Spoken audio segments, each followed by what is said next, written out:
Good morning. I am so excited this morning.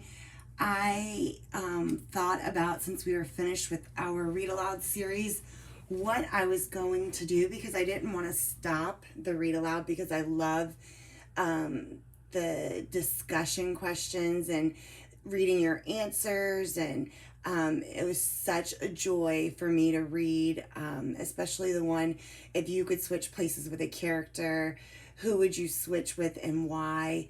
And so many people pick different characters, and I really like the way that you describe the character traits that you had compared to the character that you picked.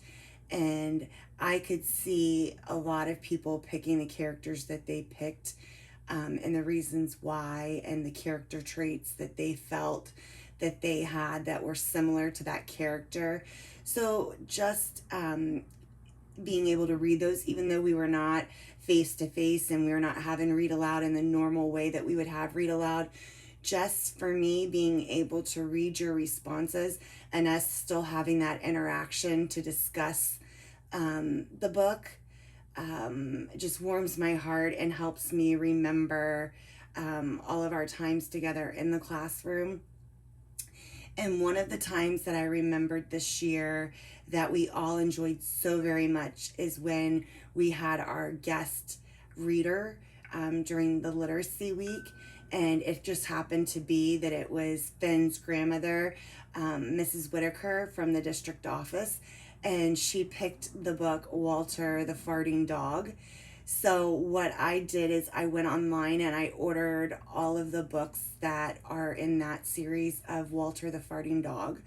So I am going to read the same book to begin with that Mrs. Whitaker read to us. So I'm going to reread it so that we're familiar and we remember the story. And then I have 4 more books after this first book that all have to do with Walter the Farting Dog.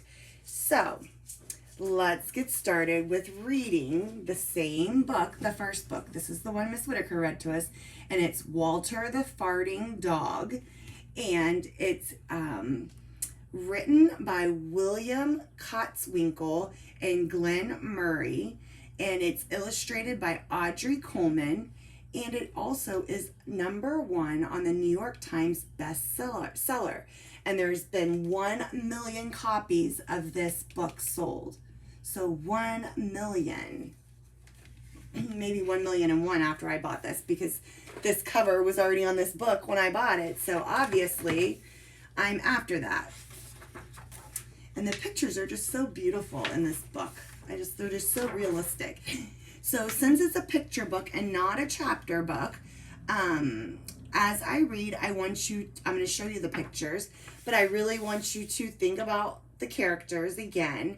I want you to visualize, look at those pictures, try to come up with some of those connections, whether it's a text-to-text connection with another book you've read, text to self, somehow how you can relate to the story, how text to world, how the book relates to the world. So just make those connections. Here we go. Betty and Billy brought Walter home from the dog pound. Nobody wanted him, said Billy, but we love him, said Betty. Well, he smells awful, said their mother. I think you better give him a bath.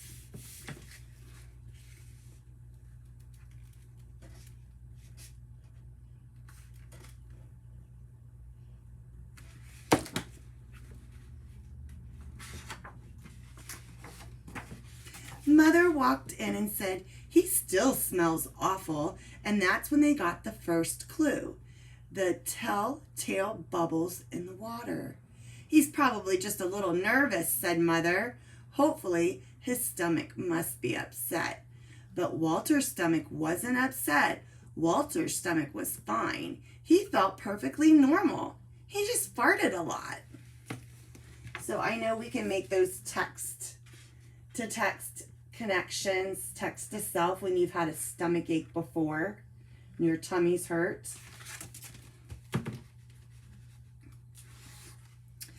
He did it when he bathed. He did it when he played with Betty and Billy. He did it when he walked around the house. He did it in the dining room. He did it in the kitchen. And he did it in his sleep.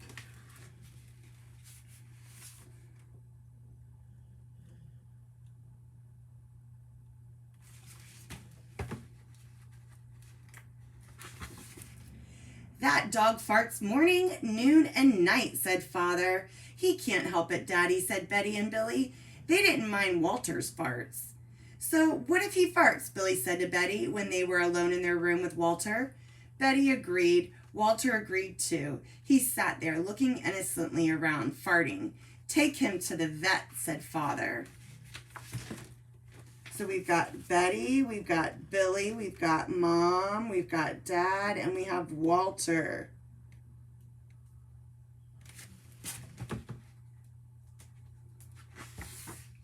Farting, said the vet, or rectal flatulence. So another word, a fancy word for farting, is flatulence. As we say in the medical profession, and prescribed a change in diet. So the vet decided to change his food because sometimes certain foods make you pass gas.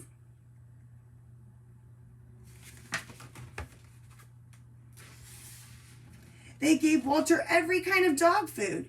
He farted. They tried him on cat food. They gave him hot dogs, hamburgers, and lettuce and tomato sandwiches. They gave him fried chicken. They gave him rabbit food. They made him a vegetarian. No matter what that dog eats, he turns it into farts, roared Father. So the author uses the word roared to describe how Father talked. So how do you think Father was feeling if he roared? So visualize that in your mind. So Father roared. Walter got the blame for everybody else's farts too. If Uncle Irv let one slip, he just went and stood near Walter. Then all he had to say was, Walter, and everyone would look at poor Walter.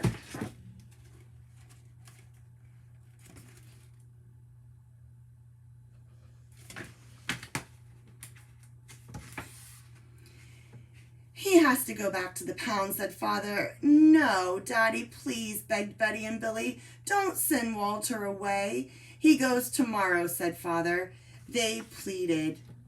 Walter farted. So when they say Billy and Betty pleaded, what does that mean? What does it mean when you plead? Think about that. Make that text to self connection. When is a time that you've pleaded for something?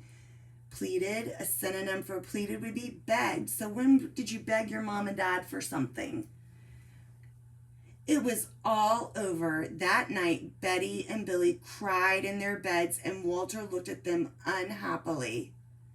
Oh, Walter, said Betty, you've got to stop farting, because Father is going to send you back to the pound tomorrow, said Billy.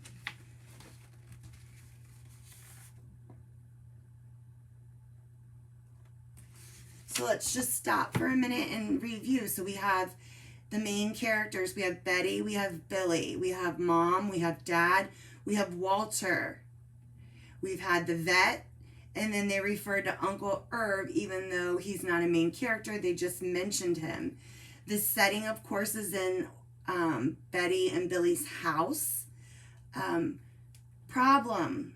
What's the problem? The problem is that Walter keeps farting, and Dad is tired of the smell. So he said that since Walter won't stop farting, that Betty and Billy have to return him to the pound. So that's the problem. Let's think about the solution, what you think may happen, how the problem may get solved. Walter knew how serious the situation was. He'd never see Betty and Billy again. He resolved to hold in his farts forever. When Betty and Billy fell asleep, he walked down the kitchen to see if there was anything around to eat. He managed to open the cupboard door with his nose and found the 25-pound bag of low fart dog biscuits the vet had prescribed for him, which had made him fart more. Even though he knew they made him fart more, he couldn't resist. He ate the entire bag. Very tasty, said Walter to himself. So when you think of 25 pounds, if your parents have ever bought like the 5-pound bags of sugar in the store, so it would be 5 of those. That's 25 pounds. If you buy a big bag of dog food, that's about 25 pounds. Hamburger meat in the store, if your parents buy the 1-pound packages, it would be 25 of those packages. So think about how many dog biscuits Walter ate when they say 25 pounds. Ooh, that was a lot. And this is just adding more to the problem. And then he went and lay down on the sofa. A gigantic gas bubble began to build inside him. This is going to be trouble, he said to himself nervously. He was afraid of what might happen if he let it go. He thought maybe the house would explode. So he kept it in. It wasn't easy. In fact, it was torture. But he had resolved never to fart again. His future depended on it. And he lay there with his tail wrapped tightly between his legs. He heard a noise at the window.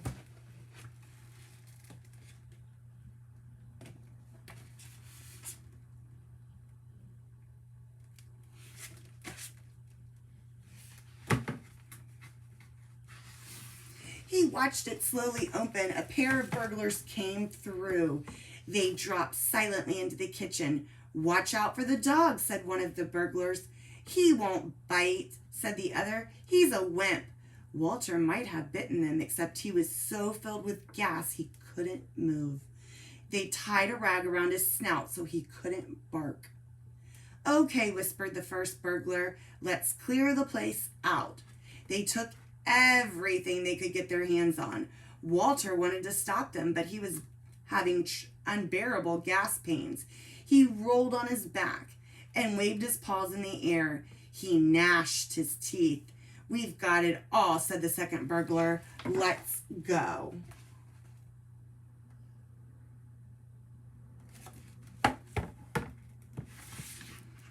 That's when Walter let it fly. It was the worst fart of his life. It made a tremendous noise and shot him across the room. A hideous cloud filled the air. The burglars clutched their throats, unable to breathe. With tears in their eyes, they raced for the window. They tried to grab their bag with all the valuables in it, but their arms were too weak. "Let's get out of here." So think about that. Have you ever been in a position where you've got something that smelled so horrible that you just wanted to get out? Maybe it's something that your mom or your dad was cooking. Maybe it was something they were using to clean. Maybe somebody passed gas. Maybe your little brother or sister did something dirty in their diaper. It was just a bad smell, and you just wanted to escape it. So these poor burglars were trying to steal things from the home, and Walter finally had to let it out, and it was so bad that they just had to run out and leave everything. They jumped out the window and ran up the block, choking and gasping for air. Still blinded by Walter's attack, they stepped into the headlights of an approaching police car. "Hold it right there," said the policeman.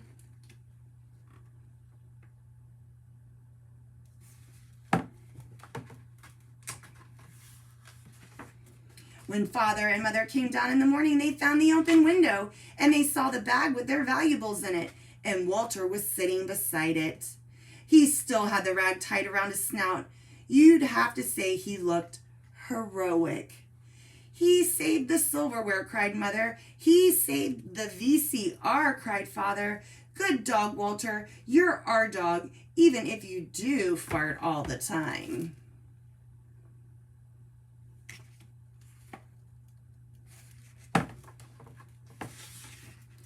And so the family learned to live with Walter, the hero dog. And that's the end of our tale.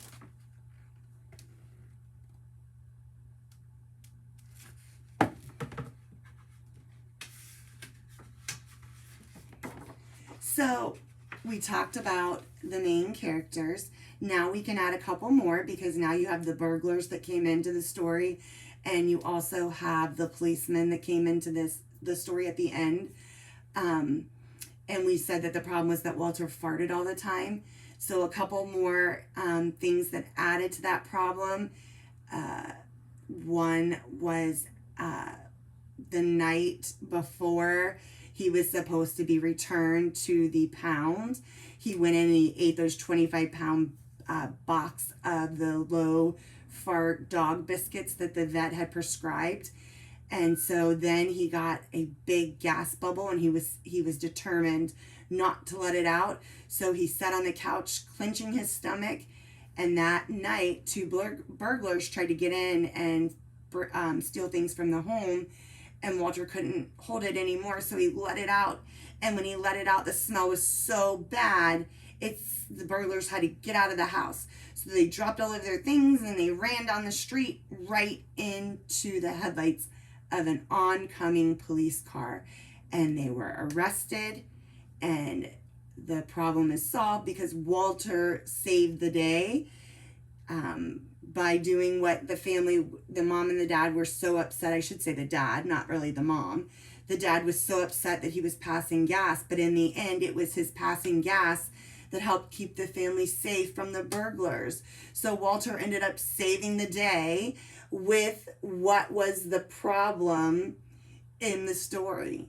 So that was the funny part, or the irony, something that's ironic, that what really was the problem ends up being what helps save the family and solve the problem in the end.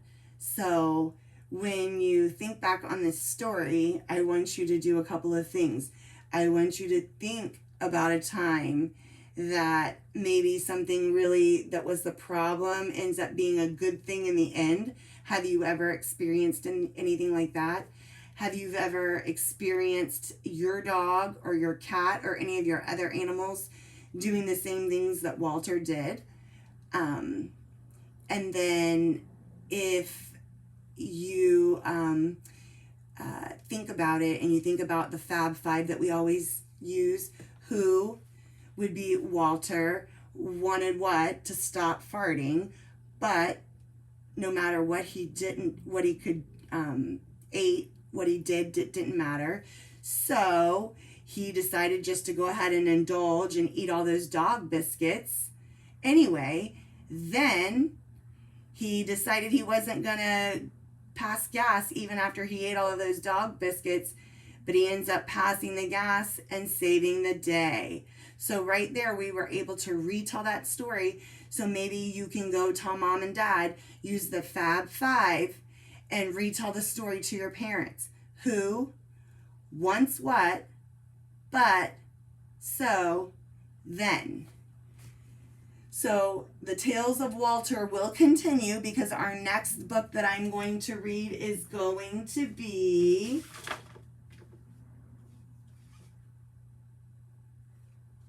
where is it? Walter the Farting Dog, Trouble at the Yard Sale. So stay tuned for book 2 in the Tales of Walter. Until then, from my heart to your heart, I miss you so very much. Have a great and wonderful day, and I will see you soon. Bye.